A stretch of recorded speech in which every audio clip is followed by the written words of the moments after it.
Hello, I'm meteorologist Brad Winter from Region Weather Live, your YouTube source for weather across the Dakotas and Minnesota. And in this video, we're going to talk about the system that's going to complete its tour across southern Minnesota Friday morning. We've got another one that's going to be moving across to northern Minnesota Friday night in through Saturday. And then, if you're curious about this storm that you're probably hearing all sorts of mumbo jumbo about, stick around because we're going to do a deep dive into that and just kind of give you an idea what we're looking at for timing and placement at this very early stage. So let's just get right into it. And so we're going to start off our Friday morning with some snow down in the south central southeastern parts of Minnesota. So your rush hour in the morning might be a little tough, particularly south of the Twin Cities down in Rochester and Albert Lea, as this system continues to kind of rotate through and push eastward through the morning hours. So the areas down here in the south and east, you could pick up, this is kind of your time period to pick up that 2 to 4, maybe a 5-inch mark down in the far south along the Iowa border through those morning hours before that system basically moves eastward, and then we're just left with maybe some light flurries and some light snow throughout the remainder of the afternoon. As we get into overnight Friday night and into Saturday morning, now this is mainly after midnight. Actually, this is approaching 6 a.m. and you can see the snow start to form across mainly northern parts of Minnesota. It might dig a little bit deeper. You might see some flurries or some very light snow down in the Twin Cities area as this gets going through the morning hours. And then that area continues to push eastward through the morning. This is right around 7 a.m. And then by noontime, it's just kind of relegated to Iowa and the far northeastern parts of the state. Before that area continues to move east and exits out. We're getting about 9 p.m. or so Saturday evening by the time this is fully out of there. But once this is through, we're going to be picking up 1 to 2 inches of snow generally up there. And you can see roughly what the models are forecasting. This is basically what's left for Friday morning, where we're talking about the 2 to 4 to maybe a 5-inch mark right along the border through the morning hours. And then further to the north, here's where you were talking about that Friday night through the Saturday time frame of just a general an inch, maybe 2 in some areas, but really not expecting it to be cause too much trouble through the overnight hours and in through Saturday. And just taking a look at high temperatures as we go through the weekend, we're looking at highs for Friday. Generally in the mid to upper 20s across the north, and then we're talking 30s to near or around 40 down in the southwestern parts of South Dakota, low to mid 30s down in the southeastern parts of Minnesota. And then Saturday, a little bit warmer up in the north, 20s to even some low 30s across northern parts of Minnesota, mainly mid to upper 20s across North Dakota. And then still plenty of mid 30s to low 40s across the south. And then for your Sunday, still in the 20s across North Dakota, low 30s pretty much across Minnesota. And then you're looking at 45 to possibly even 50 degrees down around Rapid City for your high on Sunday. And so that warm air going into the weekend is really going to be brought in out ahead of this big storm that's going to be moving through our region. So that's really a great segue, because all this warm air is already being pulled up well ahead of this storm. Here we are Sunday evening, and this storm has just come on shore Sunday evening. So that's when they come on shore, that's really when the models really start doing a really better job and really start to hone in on things. So I think as we get towards Sunday evening, we're going to have a really good idea, or at least hope to have a really good idea of what exactly to expect. But look at this storm as it just gets ramped up Monday into Tuesday. Look at the strong winds associated with this at the mid-levels, pulling all the way up and nosing its way into our region. We've got over 85 knots of wind, 90 knots of wind pushing in through Iowa, pushing close to Minnesota. That's a tremendous amount of lift being brought in and being pulled into our region from that strong a wind. So we're going to be looking at rain, freezing rain, heavy snow, and because of this amount of lift, I wouldn't be surprised if we see some thunderstorms snow or some thunder sleet associated with this as well. And here's that warm air on Sunday already, and you can see it's already moved into South Dakota and nosing into eastern parts of South Dakota, western Minnesota by this point on Sunday already. So already this system is pulling warm air up northward into our region, and that's why we have a little bit those 50s down in the southwestern parts of the South Dakota expected for your highs on Sunday. And then it continues really as this storm exits out, continues to draw the warm air well northward into northern parts of Minnesota.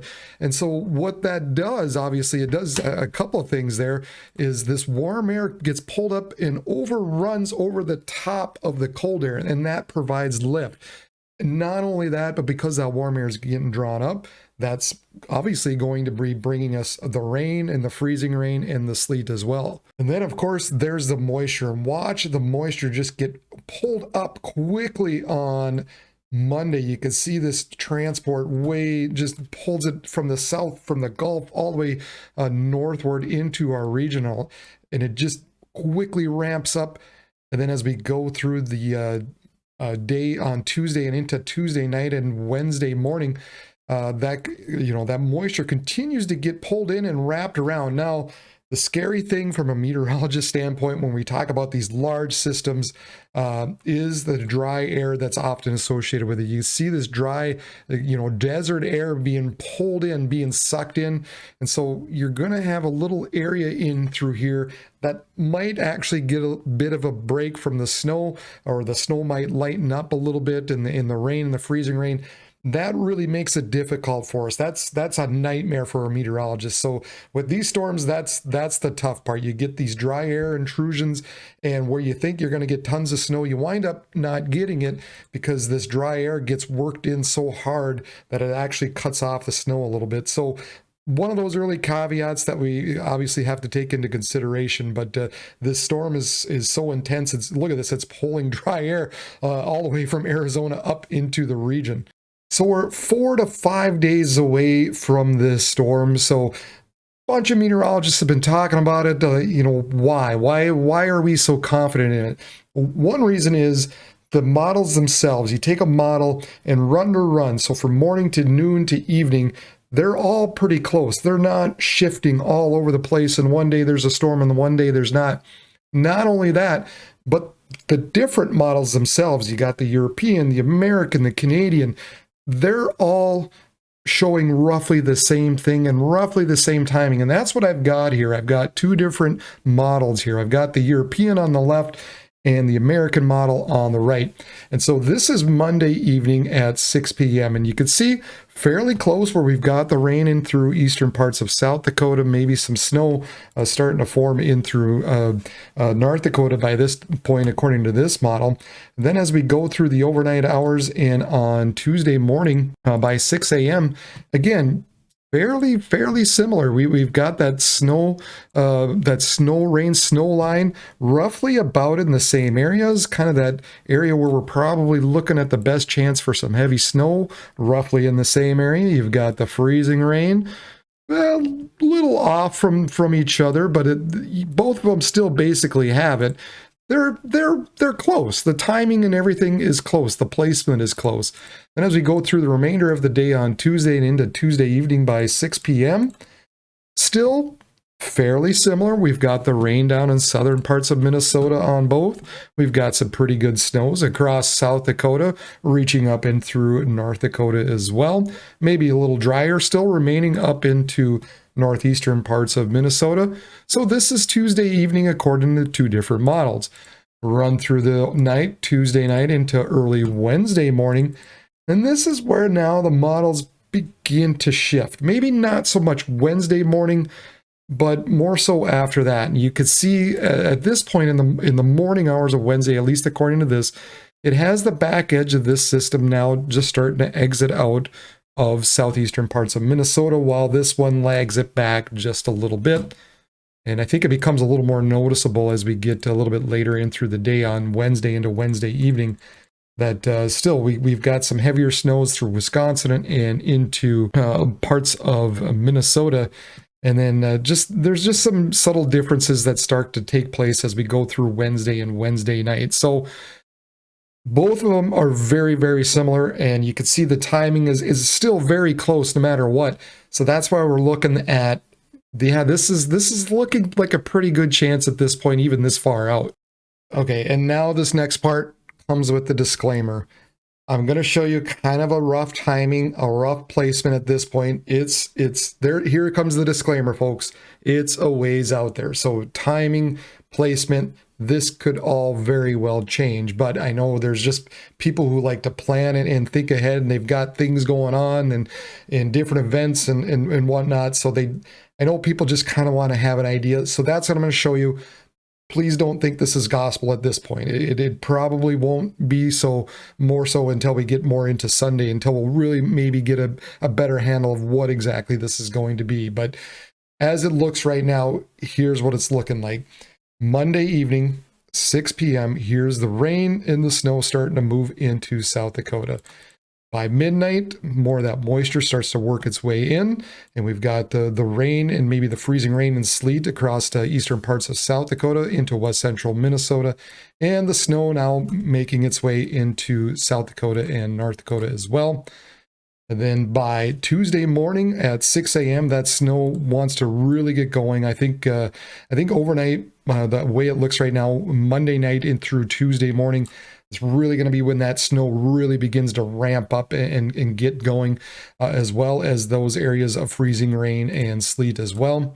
And then as we get through the day on Tuesday, this is afternoon hours. Now, mind you, we've got plenty of southeasterly winds here and probably some strong northerly winds on the backside of this. So we're going to be dealing with some gustier winds, obviously, which is often what happens with these big storms that wind up. So here we are Tuesday afternoon, rain, snow, we're dealing with all kinds of wind. Wednesday or Tuesday evening at 6 p.m. starts to turn over to a little more snow the way it's looking. Some rain and freezing rain relegated down to the southeast, southern parts of Minnesota. Still got areas of probably some heavy snow. We've got the winds wrapping in around it, blowing the snow all around still Tuesday evening. Then as we go through the nighttime hours, this is Tuesday night, Wednesday morning, right around midnight. And then Wednesday morning, that snow begins to lift just a little bit further north. We're probably going to have that dry air intrusion in there. So there's that question. How far north or where exactly will that dry air push into? Where's it going to cut it off? That's going to become the question come Wednesday morning, the way it's going to look like. So where exactly will this snow set up on Wednesday as we start the day? Now, definitely, again, we're going to be dealing with probably some pretty stiff northerly winds on the backside of this across a good portion of North and South Dakota. And then as we go through the day on Wednesday and go into Wednesday evening, you can see the snow begins to taper off. We still have the stronger winds on the backside of this across central parts of North Dakota. And then Wednesday night into early Thursday morning, probably that wind begins to shift a little bit further east into eastern parts of the Dakotas. Still dealing with a little bit of light snow. And then Thursday and Thursday evening, it begins to taper off even more so. So this graphic is made by the Storms Prediction Center, and this is a winter severity index. And so these areas indicate likelihood of at least a moderate impact. And these areas with a little bit darker, the orange areas are looking at least a 50% chance of moderate impact by this storm, according to what they have forecasted. So quite a range from South Dakota down into southeastern parts of North Dakota as well right now. And so I kind of made my own graphic and what I'm thinking right now. So I think these areas in the red or pink or whatever color this is down into central and western parts of South Dakota have the best chance for seeing the heavy snowfall with this storm system. So you probably at this point have the best chance for seeing up to 12 inches of snow with this. Gusty winds, probably some road closures and all that kind of fun stuff that comes with it. Right now, you guys, as we sit down into that part of South Dakota, the western parts of South Dakota in particular, probably have the best chance for being impacted by this storm. Now, areas in yellow here is kind of that next layer, that next best chance for seeing some of that heavier snow and being really impacted by the storm system. And you can see obviously, pretty closely lines up to those areas that I showed you from the Storms Prediction Center. But these areas in here, a little more questionable as to how much snow and when and all that fun stuff. But that's kind of the next layer. That's your next round where I'm thinking you've got the next best chance of seeing probably that 6 to 12 inch mark, maybe a little less, maybe a little more even. That'll have to flush itself out as we get a little bit closer. So it's got a little more question mark to it, but still a decent chance of seeing some snow. And then these areas in green probably will also be at least impacted in some way with this storm, the way it's looking. It's just a matter of, how much. There's a little more question mark even with you guys in the green. So right now we're looking at some snow falling across, really all you guys across the green areas, and even some of you outside the green. But if you're outside the green, maybe you won't be impacted quite as much. But for those of you in this area, you could pick up 6 inches or more of snow as well. So it just depends. But you're kind of that next level, a little more uncertainty. Now, with that said, we talked about the freezing rain possibility, and I think probably within this region in through here, so eastern, South Dakota, western, southwestern Minnesota, west central Minnesota, southeast North Dakota, you guys probably have the best chance for seeing that freezing rain and sleet associated with the storm as we sit right now. So again, all this could change. All this is very much up in the air. If that system tracks just a little bit further south, obviously everything with it is going to track south with it as well. There's going to be more cold air associated with it than some of that warm air. Then we get rid of some of that freezing rain. That would be good. I don't like freezing rain. It just causes havoc on the roads. So this could all very well shift. But as we sit here, this is basically what I'm thinking at this early stage. Oh, I hate to put all the little caveats and the little what ifs and all that stuff. And boy, there's meteorologists out there that get so upset when you try to forecast this far out with a big system. And trust me, you're going to hear some of the guys on the TV and the radio and whatnot complain. And to some degree, they're right. But to some degree, I can let you know with a little bit of accuracy. I can let you know a little bit as to when the main timing is going to be for your area and when to plan for, when to look out for. Is it going to be Monday or is it going to be Tuesday? How long is it going to last? So I hope that what I showed you tonight kind of gives you that idea of what to expect at least. And then we'll narrow it down as we get closer to that time. We'll narrow it down. We'll figure out when exactly and where exactly as we get into the weekend, and particularly probably into Sunday as well. So make sure you subscribe. Make sure you subscribe down below, especially if you're in the Dakotas and Minnesota, or if you're traveling through there, because this is exclusively where I work at. Dakotas and Minnesota, I watch out for you. So click the subscribe button down below, hit the bell button so that you know when I've uploaded a video.